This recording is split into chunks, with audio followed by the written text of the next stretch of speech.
പിന്നെ ഒരു അടിപൊളി ദിവസമായിരുന്നു കേട്ടോ. ഞാനും എൻ്റെ ഫ്രണ്ട്സും ഞങ്ങളെല്ലാവരും കൂടെ ഇന്ന് പോയേക്കുന്നത് എവിടെ അറിയാം, ഗുണ്ടൽപേട്ടയ്ക്ക് പോയി ഗൈസ്. ഞങ്ങൾ ഫുള്ള് സൂര്യകാന്തിയൊക്കെ നിറഞ്ഞ് വിരിഞ്ഞ് നിൽക്കുക എന്നുള്ള റീലൊക്കെ കണ്ടിട്ട് ഞങ്ങൾ പോയതാണ്. ഞങ്ങൾ പ്രിയദർശിനിക്ക് കണ്ടു രാവിലെ പോയ ഞാനും പിന്നെ ഞങ്ങൾ 2 ഫ്രണ്ട്സും പിന്നെ ഒരുത്തിൻ്റെ മക്കളും ഉണ്ടായിരുന്നു. പ്രിയദർശിനി പോയിട്ട് കാല് കുത്താ സ്ഥലമല്ല, ഞങ്ങൾ ഏതോ ഒരു സ്ഥലത്ത് പോയി ഇറങ്ങി. പൂവുള്ള സ്ഥലമാണെന്നൊക്കെ പറഞ്ഞിട്ട് ഞങ്ങൾ ഇവിടെയല്ല അവിടെയാണ് പൂവെന്നൊക്കെ പറഞ്ഞിട്ട് അറിയാത്തൊരു സ്ഥലത്ത് പോയി ഇറങ്ങി. അവിടുന്ന് നടന്ന് അപ്പോൾ നടന്ന് വരുന്ന വഴിക്ക് ഞങ്ങളിങ്ങനെ മുന്തിരിത്തോട്ടത്തിൽ കയറിയിട്ടുണ്ടായിരുന്നു. അയ്യോ, പച്ചമുന്തിരി ഉണ്ട്, പഴുത്ത മുന്തിരി ഉണ്ടായിരുന്നു. പറിക്കരുത് എന്നൊക്കെ പറഞ്ഞു. പക്ഷേ ഞങ്ങൾക്ക് സത്യത്തിൽ പറിച്ചൊക്കെ തിന്നിട്ടുണ്ട് കേട്ടോ. വിഷമടിക്കുന്നതാണെന്നൊക്കെ അറിയാം, പക്ഷെ എന്നാലും ഒരു ക്യൂരിയോസിറ്റിയിട്ട് പറിച്ചൊക്കെ തിന്ന്. ഞങ്ങൾ കുറേ ഫോട്ടോസും വീഡിയോസും ഒക്കെ എടുത്ത് ഞങ്ങൾ അവിടെ നിന്ന് കേട്ടോ. നമ്മളിപ്പം ഉള്ളത് ഗുണ്ടൽപേട്ടയാണ്. അവിടെ നമ്മളിപ്പോൾ മുന്തിരിപ്പാടം കാണാൻ വേണ്ടിയിട്ടാണ്. സത്യം പറഞ്ഞാൽ സൂര്യകാന്തി പൂത്ത് നോക്കി ഇട്ടിട്ട് വന്നപ്പോൾ പറഞ്ഞാൽ ഇവിടെ മുന്തിരിപ്പാടുണ്ട്, അത് കാണാമെന്ന് പറഞ്ഞുകൊണ്ട് ഞങ്ങൾ അത് കാണാൻ എന്നാണ്. ഞങ്ങൾ എല്ലാവരും ഉണ്ട് കേട്ടോ. എല്ലാവരും പറഞ്ഞാൽ കുറേ പേര് ബസ്സിലുണ്ടായിരുന്നു.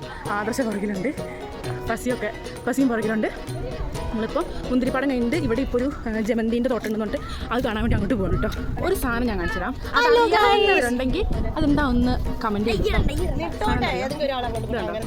ലൗലോലിക്കല്ല ഇത് കണ്ടോ, ഇത് തരം കഴിക്കാൻ പറ്റുന്നൊരു സാധനം ഗൈസ്. അതെന്താണെന്ന് അറിയുന്നവരുണ്ടെങ്കിൽ അതൊന്ന് കമൻറ്റ് ചെയ്തോളൂ. കേക്കിൻ്റെ മുകളിൽ വെക്കുന്നൊരു സാധനമാണെന്നാണ് അവർ നിൽക്കുന്നവർ പറഞ്ഞത്.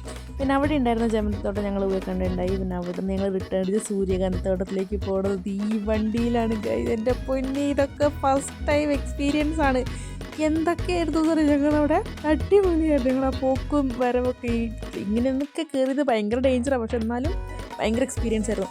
പിന്നെ സൂര്യകാന്തി തോട്ടത്തിൽ എൻ്റെ പൊന്നു ഗൈസ്, നിങ്ങൾ ഇതുവരെയും ഗുണ്ടൽപേട്ട് ഈ ഒരു ടൈമിൽ പോയിട്ടില്ലെങ്കിൽ മസ്റ്റായിട്ട് നിങ്ങൾ പോയിക്കോളൂ. അത്രയ്ക്ക് അടിപൊളി വ്യൂ ആണ്, അത്ര അടിപൊളി കാഴ്ചകളാണ്. ഈ ഒരു നട്ടുച്ച സമയത്തൊന്നും പോയരുത്, ഭയങ്കര ചൂടും വെയിലൊക്കെ ആയിരിക്കും. ഒരു നേരം വെളുക്കുന്ന ഒരു സമയത്ത്, മീൻസ് ഒരു സൂര്യൻ അധികം ചൂടില്ലാത്തൊരു സമയമുണ്ടല്ലോ, ആ സമയത്തൊക്കെ പോവാണെങ്കിൽ അടിപൊളിയായിരിക്കും. പിന്നെ ഞങ്ങൾ ചോറൊക്കെ കൊണ്ടുവന്നിട്ടായിരുന്നു അവിടെ നിന്നിട്ടാണ് കഴിച്ചത്.